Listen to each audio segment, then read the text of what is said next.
Dans la dernière vidéo, je vous ai parlé de 5 mythes totalement débiles en ce qui concerne la diète. Eh bien, aujourd'hui, je vais atomiser 3 mythes en ce qui concerne l'entraînement. Alors tu vas me dire, Jean, il y a moins de mythes. Mais là, je te rassure, ce sont de longs mythes. Puisque à la salle, tu as toujours un vieux ex-dopé, ou qui s'en envoie encore alors qu'il est proche de la mort, le mec c'est une momie. Mais c'est une momie stéroïdée. D'ailleurs, on peut voir que l'argent des retraites est utilisé à bon escient, puisque le mec s'achète des stéros, après il a des problèmes de santé avec qui sont encore remboursés par la sécu. En général, ce vieux débris boite, ses articulations font 3 fois la taille normale, et les seuls muscles encore développés sur son corps, ce sont ses trapèzes, puisque les shrugs, c'est le seul mouvement qu'il peut faire presque sans douleur. Et donc ce vieux fond de cuve de Dianabol, c'est lui qui va te donner des conseils de merde à la salle. Et c'est ça qu'on va atomiser aujourd'hui. Et on va commencer avec le cardio à jeun, parce qu'il y a encore plein de coachs qui vont te conseiller de faire du cardio à jeun, puisque, je cite, ça va brûler plus de graisse. Alors l'idée bro-scientifique derrière tout ça, c'est que comme tu n'as pas mangé depuis un moment, et que tes réserves de glycogène hépatique sont plus faibles, eh bien tu vas directement puiser dans le gras. Alors vu comme ça paraît logique, surtout si c'est bien expliqué par un coach posé, qui a une barbe tout le temps parfaitement taillée, puisqu'elle est financée par des coachings à 250 € par mois. Bien évidemment, toute ressemblance avec des faits et des personnes existant ou ayant existé serait purement fortuite, et ne pourrait être que le fruit d'une pure coïncidence. Et donc quand un coach de la sorte t'explique qu'il faut faire du cardio à jeun, évidemment t'as envie d'y croire, alors que c'est de la pure connerie. Bon déjà, au réveil t'es peut-être pas le mieux placé pour être le plus performant. La seule partie du corps qui est performante au réveil, c'est la bite. D'ailleurs, une recherche a souligné que lorsque tu fais du cardio à haute intensité, comme du HIIT, eh bien les performances et les calories dépensées sont plus basses que lorsqu'on a consommé un repas. Donc tu es très malin, et tu vas te dire, oh c'est facile, suffit de faire du cardio à 60% de la VO2 max, du cardio tranquille. Mais ça non plus, ça n'est pas une bonne idée, puisque tu vas tout simplement perdre du muscle. Sauf évidemment si tu prends la potion magique du coaching à 250 € par mois, là, il y a moyen que tu sois immunisé. Du sucre, des épices et un tas de bonnes choses. Mais pour le commun des mortels, comme les réserves de glycogène hépatique sont effectivement plus basses au réveil, eh bien ton corps va avoir tendance à utiliser plus de protéines comme source d'énergie, et mauvaise nouvelle, les protéines elles sont surtout dans les muscles. Et il est estimé qu'environ 10% de la dépense énergétique lors du cardio à jeun, c'est de la protéine. Donc si sur ta session de cardio à jeun tu as dépensé 400 kcal, tu as cramé 40 kcal de protéines, donc bravo, en à peine une heure tu as perdu 10 grammes de muscle. Alors je me permets d'effectuer une petite objection, puisque j'ai raconté de la merde, une fois n'est pas coutume. En réalité, un muscle strié squelettique humain contient en moyenne 20% de protéines. Et donc, en réalité, si tu perds 10 grammes de matériel protéique musculaire, tu perds pas 10 grammes de muscle, mais t'en perds 50. Et donc, si tu fais du cardio à jeun tous les jours pendant 3 mois, tu vas perdre 4,5 kg de muscle grâce au conseil d'un coach débile. À la boulette. Alors j'exagère un peu, tu as effectivement une partie qui va se régénérer par après, surtout si à côté tu maintiens la musculation à fond. Mais dans tous les cas, c'est de la récupération qui est perdue et dont tu aurais pu te passer. Alors je vais quand même faire l'avocat du diable, pas par gaieté de cœur pour les coachs à la barbe bien taillée, mais pour une seule raison où le cardio à jeun peut être utile. Bon, j'imagine que tu n'es pas youtubeur et que tu n'as donc pas que ça à foutre éventuellement de placer 1 heure de cardio dans ta journée. Parce que tu vis tout simplement ce qu'on appelle le French Dream. Donc en gros, tu te réveilles, tu dois conduire les gosses à l'école, ensuite tu vas travailler comme un chien, ensuite tu vas chercher tes gosses à l'école, ensuite tu dois aller faire tes courses à Leclerc, et là tu vas perdre une demi-heure aux caisses parce que les boomers qui ont eu toute la journée pour faire leurs courses, eux ils y vont à 17 h avec leur vieux SUV diesel ou hybride de merde. Donc une fois que t'as fait ta muscu et que tu rentres chez toi, la journée est terminée et toi avec, et pour ne rien arranger, t'as reçu un courrier de la mairie qui te demande d'enlever les 3 mauvaises herbes qu'il y a devant chez toi et de mieux tailler tes tuyas à moitié cramés parce qu'il fait 45 degrés depuis 2 semaines.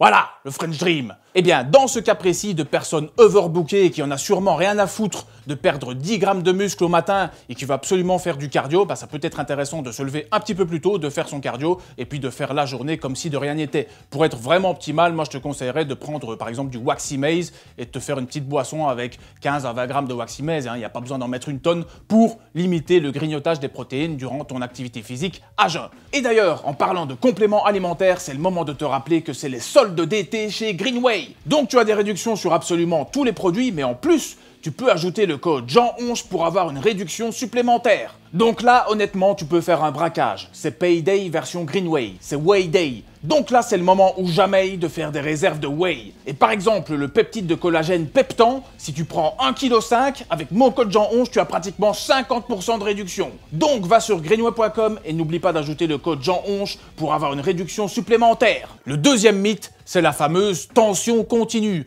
Encore une fois, là, on est sur un truc un peu ésotérique de go muscu à la con. Moi, j'ai envie de dire quid. Quel est le muscle quid de la tension continue? C'est quoi ce truc? Et pour mieux progresser, eh bien, il faudrait garder les muscles sous tension tout le long de l'exercice, ne jamais le relâcher. Donc cela implique, selon les muscles et les machines, de faire des répétitions partielles souvent. Par exemple, ça implique de ne pas tendre les bras au développé couché, de ne pas casser la parallèle au squat et de ne pas non plus tendre les jambes, et bien évidemment de ne pas reposer la barre entre chaque répétition au soulevé de terre. Alors d'où vient cette idée? Eh bien encore une fois, c'est une idée à la con qui vient du fait que ça augmenterait le stress métabolique par hypoxie. Alors qu'en musculation, on utilise principalement une filière énergétique qui ne nécessite pas d'oxygène. Mais bon, hein, on y va doucement. Parce que effectivement, quand un muscle est étiré et contracté en tension, eh bien, les vaisseaux sanguins qui sont dedans, ils sont compressés. Donc ça limite la circulation du sang. C'est pour ça que les pilotes d'avions de chasse, quand ils se prennent des jets dans la gueule, eh ben, ils doivent contracter tous les muscles de leur corps à fond. Ça permet d'avoir un meilleur retour veineux vers le cœur, et donc après de renvoyer du sang vers les organes vitaux et surtout le cerveau. Sinon, bah, tu tombes dans les pommes et ça fait des vidéos très marrantes ou des crashs d'avion. Alors, pas de chance, le stress métabolique, même en admettant qu'il soit beaucoup plus important avec une tension continue, eh bien ça reste un facteur secondaire pour l'hypertrophie musculaire. Ce qui compte surtout, c'est la tension mécanique lors de l'étirement et de la contraction du muscle. Malheureusement, il n'y a pas beaucoup de recherches en ce qui concerne l'amplitude complète comparée à l'amplitude partielle et donc la tension continue. Mais les résultats préliminaires indiquent que en ce qui concerne les cuisses, eh bien l'amplitude complète est plus bénéfique. Et en ce qui concerne le haut du corps, eh bien les résultats sont contradictoires et donc il n'y a rien de concluant. Donc à l'heure actuelle, il n'y a aucune raison de dire qu'il faut faire de la tension continue pour avoir plus de masse musculaire. Et en ce qui concerne la performance, eh bien faire de la tension continue, ça peut s'avérer plutôt néfaste. Parce que si on prend le cas du développé couché et que tu ne tends jamais les bras, ou presque, eh bien, le jour où tu t'aventureras dans une compète de développé couché et que là tu devras absolument verrouiller les coudes, ah ben il y a beaucoup de chances que tu loupes cette partie du mouvement. Moi-même, j'ai la blague à chaque fois que je m'aventure dans une compète de développé couché. Parce que personnellement, je ne tends pas du tout les bras sur du développé couché. C'est une préférence personnelle, c'est pas une technique mystique. Et à chaque fois que je fais une compète de bench, eh ben c'est sur le verrouillage que je foire, alors que la plupart des personnes vont plutôt foirer sur le bas du mouvement.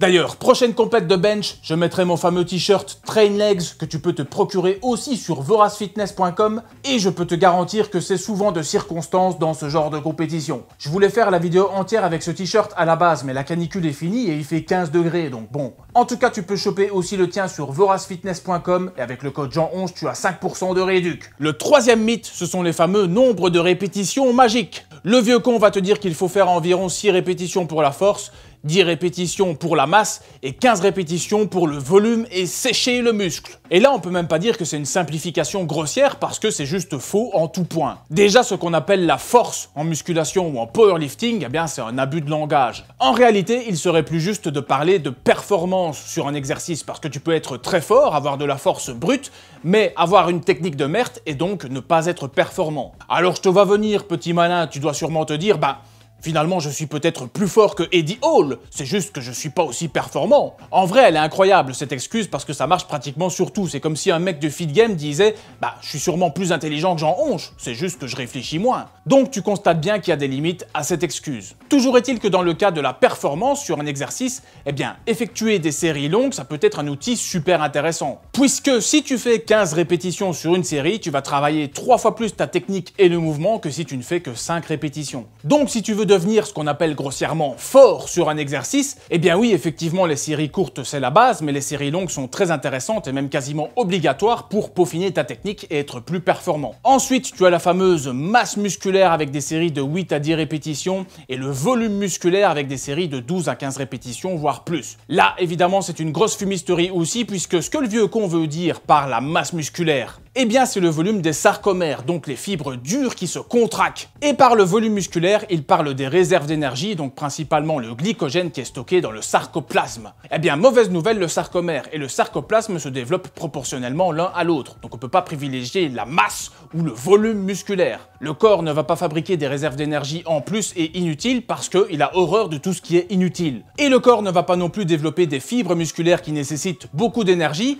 sans prendre le soin de développer les réserves qui vont avec. Car si le corps a bel et bien horreur des choses qui sont inutiles, eh bien il a tout autant horreur des choses qui manquent. Et enfin, tu as la fameuse sèche musculaire avec des séries de 15 répétitions, et ça, c'est pas totalement faux, mais c'est une idée débile quand même. Parce que si tu soulèves 6 fois 110 kg au développé couché, tu as soulevé un total de 660 kg.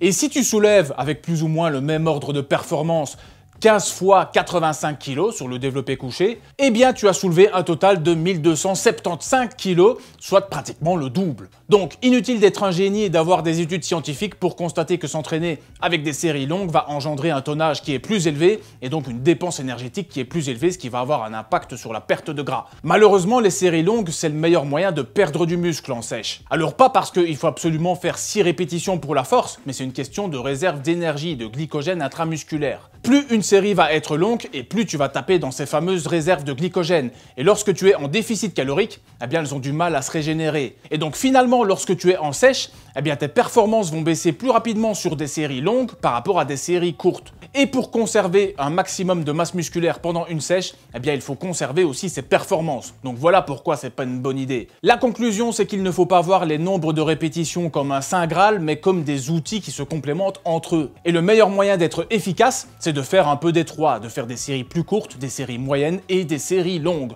Moi, c'est ce que je fais dans mes coachings depuis des années et même dans mon programme personnel et ça marche très bien. Et toi aussi, tu peux choper ton suivi personnalisé sur musclé.com. Après, moi, j'ai pas la barbe ultra bien taillée, donc c'est peut-être pour ça que je vais moins convertir sur ma page de vente. Mais en même temps, je trouve que le barbershop, c'est un truc de fiotte absolu. Tu vas avoir un mec bicurieux qui va te tripoter le visage pendant 1 heure, il va te mettre des petites crèmes, des petites huiles, donc ouais, non, moi je préfère ma barbe de merde. Voilà pour cette vidéo dédiée au plus gros mythe sur l'entraînement. Prochaine vidéo, on parlera de... j'en sais rien en fait. Là, j'ai pas d'idée pour la prochaine vidéo, mais ça va venir. Donc, à la prochaine pour une vidéo mystère.